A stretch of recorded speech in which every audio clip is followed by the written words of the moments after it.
Hello, मेरा नाम प्रेरणा सिंह है और मैं राजस्थान से बिलोंग करती हूँ। मैंने इंडियन इकोनॉमिक सर्विसेज 2021 क्लियर किया है और प्रेजेंटली मैं आरबीआई में as a grade B research officer काम कर रही हूँ। मैंने अपनी under graduation Kirorimal college Delhi university से पूरी की है और post graduation Delhi school of economics Delhi university से की है। उसके बाद मैंने कुछ साल कॉर्पोरेट में काम किया है आरबीआई ज्वाइन करने से पहले। मैंने यूपीएससी एग्ज़ाम्स की तैयारी करने का 2018 में सोचा था और वहीं से मैंने तैयारी शुरू की थी। मेरी तैयारी में मेरे पास सबसे ज़्यादा जो स्कैरसिटी थी वो टाइम की थी। टाइम मैनेजमेंट बहुत इम्पॉर्टेंट था क्योंकि मेरी जॉब डेटा एनालिटिक्स की थी और जो एग्ज़ाम डिमांड करता है वो चीज़ें काफ़ी डिफरेंट थी। तो अगर मैं अपनी तैयारी एकदम बेसिक से बताऊं तो वो एक बहुत बड़ा कंस्ट्रेंट था। मुझे समझ नहीं आ रहा था कि कैसे अपने तैयारी के लिए टाइम दूँ मैं, क्योंकि कॉलेज में और जॉब में ऐसा होता है कि टाइम बहुत जगह चला जाता है, दोस्तों के साथ इधर उधर घूमने में, तुम्हारी टीम कहीं पार्टी करने जा रही है, तो ये सब मैं अफोर्ड नहीं कर सकती थी करना अगर मुझे तैयारी करनी थी तो। सो मैंने ये सब बहुत रिड्यूस कर दिया था जब मैं अपनी जॉब के साथ तैयारी कर रही थी।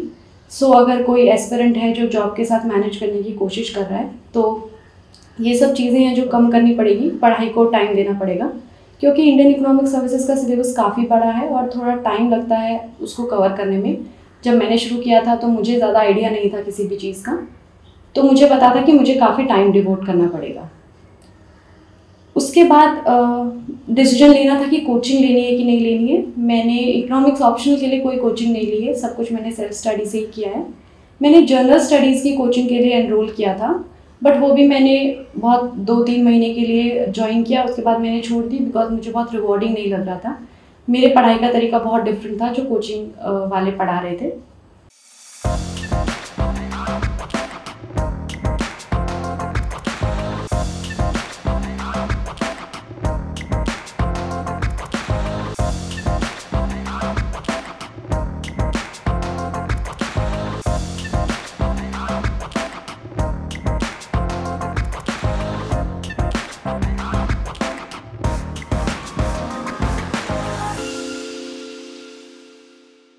तो इसलिए मैंने सेल्फ स्टडी पे ही फोकस करना ज़रूरी समझा।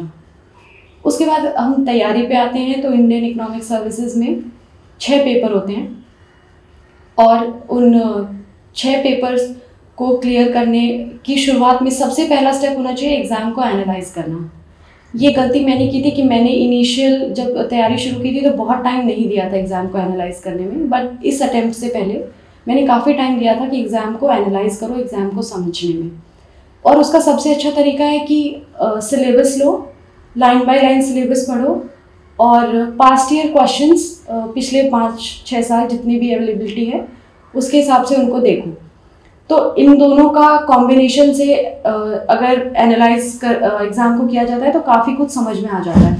सो नाउ जैसे बहुत लोग कहते हैं कि हार्ड वर्क को स्मार्ट वर्क में कन्वर्ट करना है, तो इसके थ्रू, इस एनालाइजेशन के थ्रू काफ़ी सही गाइडेंस मिल जाती है कि कैसे एग्ज़ाम को अप्रोच किया जाए, कैसे पढ़ा जाए उसके बारे में। फिर हम लोग आते हैं पेपर्स पे। तो पहले 2 पेपर होते हैं वो जनरल स्टडीज़ और इंग्लिश के पेपर होते हैं, रेस्ट 4 हमारे इकोनॉमिक्स के पेपर होते हैं। जनरल स्टडीज़ में भी मैंने यही किया था कि 5 साल के क्वेश्चन देखे कि geography, history, polity, economy 4 section होते हैं, उनमें कहाँ कहाँ से क्वेश्चंस आ रहे हैं और उनको एनसीईआरटी से जाके पढ़ लिया था।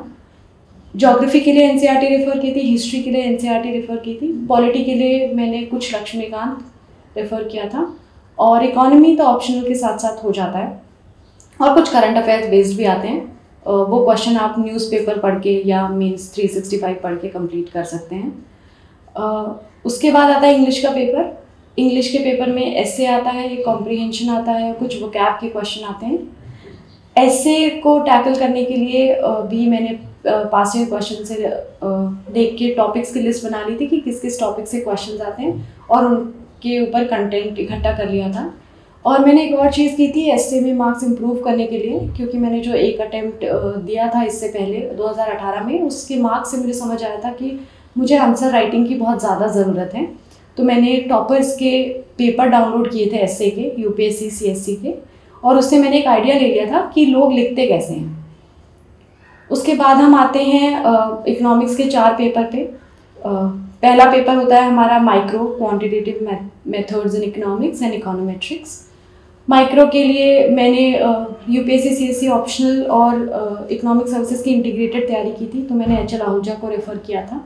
बट इकोनॉमिक सर्विसेज में कुछ और क्वेश्चंस होते हैं जो एच एल आहूजा में इतने मेंशन नहीं है, जैसे कांस्टेंट इलास्टिसिटी फंक्शन पे बहुत क्वेश्चन आते हैं, यूलर्स थ्योरम पे बहुत क्वेश्चन आते हैं, तो उसको मैंने इंटरनेट से समझ लिया था, या कॉलेज टाइम से एक बुक थी मेरे पास निकलसन एंड स्नाइडर, उसको रेफ़र किया था मैंने काफ़ी कम टॉपिक्स के लिए, वो वैसे इंटरनेट से भी कवर किए जा सकते हैं। दूसरा है क्वांटिटेटिव मेथड्स इन इकोनॉमिक्स, उसका सिलेबस देख के मैंने इंटरनेट से ही पढ़ाई की थी उसकी। और इकोनोमेट्रिक्स के लिए मैंने बेसिक बुक गुजराती है, वो उसको रेफ़र किया था। बट पेपर 1 में प्रैक्टिस की बहुत ज़रूरत है न्यूमेरिकल्स की, क्योंकि मेरा सबसे ज़्यादा टाइम मैनेजमेंट वीक पेपर 1 में ही था, क्योंकि पेपर 1 में क्या होता है कि सॉल्व करने होते हैं क्वेश्चंस, और अगर बीच में हम कहीं अटक जाए किसी न्यूमेरिकल में तो वो बहुत टाइम ले जाता है, जैसे इकोनोमेट्रिक्स के क्वेश्चन हैं, और इतना टाइम होता नहीं है पेपर में, हर एक क्वेश्चन को मुश्किल से 9-10 मिनट दे पाते हैं, तो प्रैक्टिस की बहुत बहुत ज़्यादा ज़रूरत है पेपर 1 के लिए।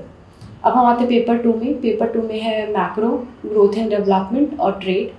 मैक्रो के बेसिक्स कॉन्सेप्ट समझने के लिए मैंने फ्रॉयन रेफ़र की थी, बट कुछ टॉपिक्स हैं जैसे नेशनल इनकम अकाउंटिंग है, कुछ नियो कीनेशियन पे टॉपिक्स हैं जो H L Ahuja macro book से कवर हो जाते हैं, तो बहुत सेलेक्टेड टॉपिक्स के लिए मैंने एच एल आहूजा को भी रेफ़र किया है, बट बेसिक कॉन्सेप्ट्स के लिए मैंने फ्रॉयन ही पढ़ी है। उसके बाद हम आते हैं ग्रोथ एंड डेवलपमेंट में। ग्रोथ एंड डेवलपमेंट की ऐसे कोई डेडिकेटेड बुक मुझे मिली नहीं, तो मैंने टॉपर्स गौरव अग्रवाल यूपीएससी सीएससी के टॉपर थे, उनके नोट्स मैंने डाउनलोड किए हैं, उनके काफ़ी कॉम्प्रिहेंसिव नोट्स हैं, उनसे बेटर नोट्स मुझे कहीं नहीं मिले हैं ग्रोथ एंड डेवलपमेंट के। उसके साथ साथ एमएल जिंगन करके एक बुक है और इंटरनेट, इन तीनों को यूज़ करके मैंने अपने ग्रोथ एंड डेवलपमेंट के नोट्स बनाए थे। फिर हम आते हैं पेपर 3 पे। पेपर 3 है environment and public finance.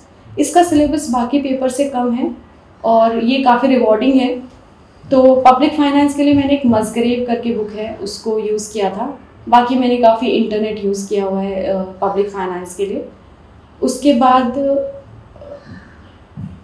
Environment के लिए इग्नू की एक बुक आती है, वो फ्रीली अवेलेबल है, इग्नू का इन्वायरमेंट मटेरियल, वो डाउनलोड आप कर सकते हैं।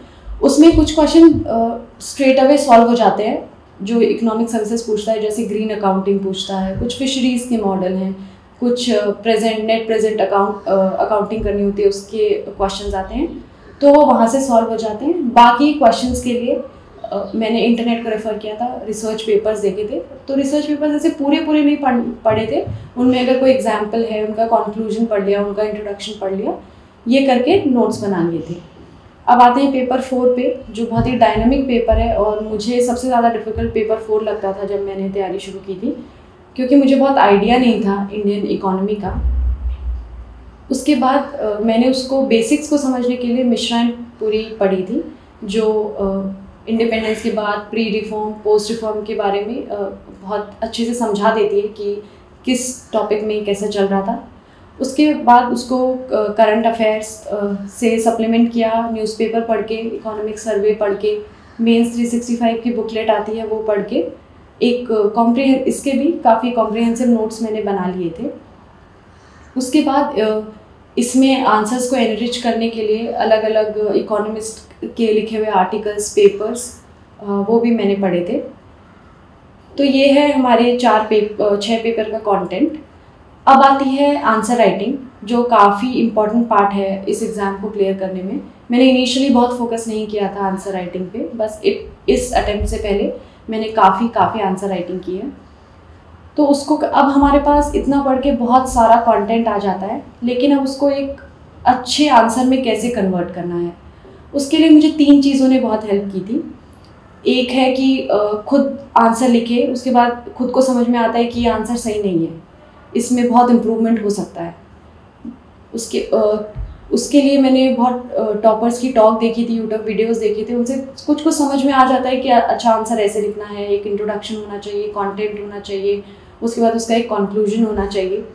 उसके सेकेंड चीज़ जिसने हेल्प की थी वो थी कि मैंने अपने कुछ दोस्त जो ऑलरेडी सर्विसेज में हैं उनको आंसर्स लिख के भेजे थे, बहुत नहीं, ऐसे 4-5 आंसर्स लिख के, तो उनका जो फीडबैक आता था वो मैंने एक एक्सेल शीट में लिख लिया था। उसके बाद खुद एनालाइज करके जो भी मुझे लगता था वो भी मैंने उस एक्सेल शीट में ऐड कर दिया था। तीसरी चीज़, मैंने जिनका भी इकोनॉमिक्स ऑप्शनल रहा है उनके टेस्ट सीरीज़ के अगर कुछ पेपर अपलोडेड है कहीं पे, वो उनको डाउनलोड कर लिया था और फिर देखा था कि वो कैसे आंसर लिखते हैं और मैं कैसे आंसर लिखती हूँ। इन दोनों का कंपैरिजन करके जो भी मुझे पॉइंटर्स मिले वो भी मैंने अपनी एक्सेल शीट में ऐड कर लिए थे। तो इस तरीके से मैंने अपनी आंसर राइटिंग इम्प्रूव की। एक और चीज़ थी आंसर राइटिंग में, जैसे मेरा इंट्रोडक्शन और कंटेंट मुझे सही लगता था बट कंक्लूजन बहुत अच्छा मैं नहीं लिख पा रही थी इनिशियली।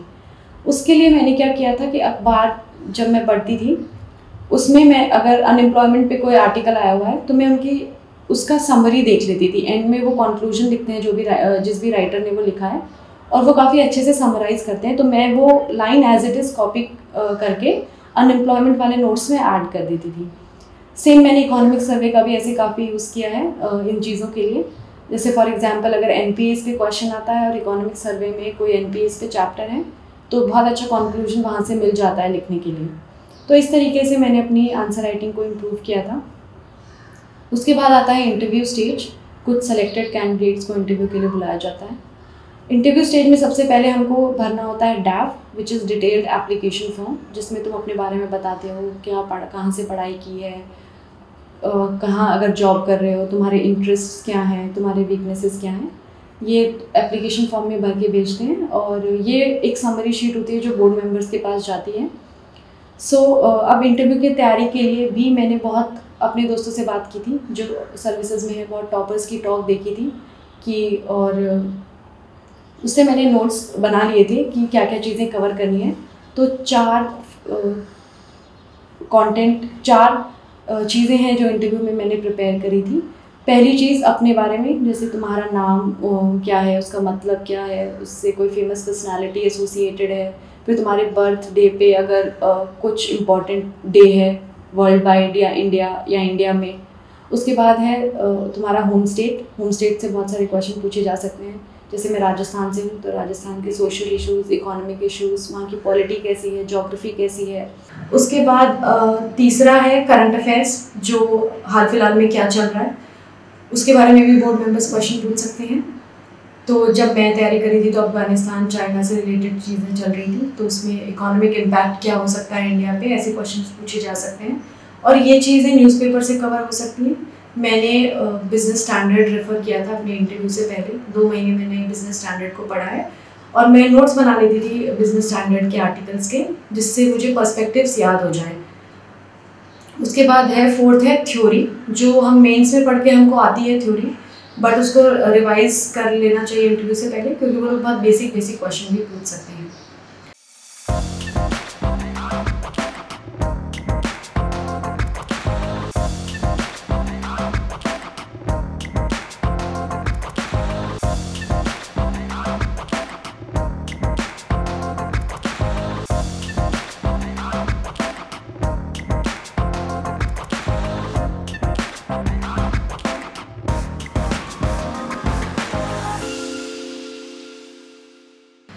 अगर मैं अपने इंटरव्यू पैनल के बारे में थोड़ा बताऊं तो मेरा इंटरव्यू मेरी एक्सपेक्टेशन से काफ़ी डिफरेंट रहा था। मैंने सोचा था थोड़ी प्रेशराइज सिचुएशन होगी, बट मेरा इंटरव्यू पैनल बहुत ही कॉर्डियल था। हमारे चेयरमैन थे एयर मार्शल, उन्होंने समरी शीट पढ़ के सारे पैनल को पहले बताया। उसके बाद उन्होंने कुछ फाइनेंशियल इंक्लूजन पे मुझसे क्वेश्चन पूछने शुरू किए और जैसा मैंने जवाब दिया उसके ऊपर कुछ क्वेश्चंस बिल्डअप होते गए।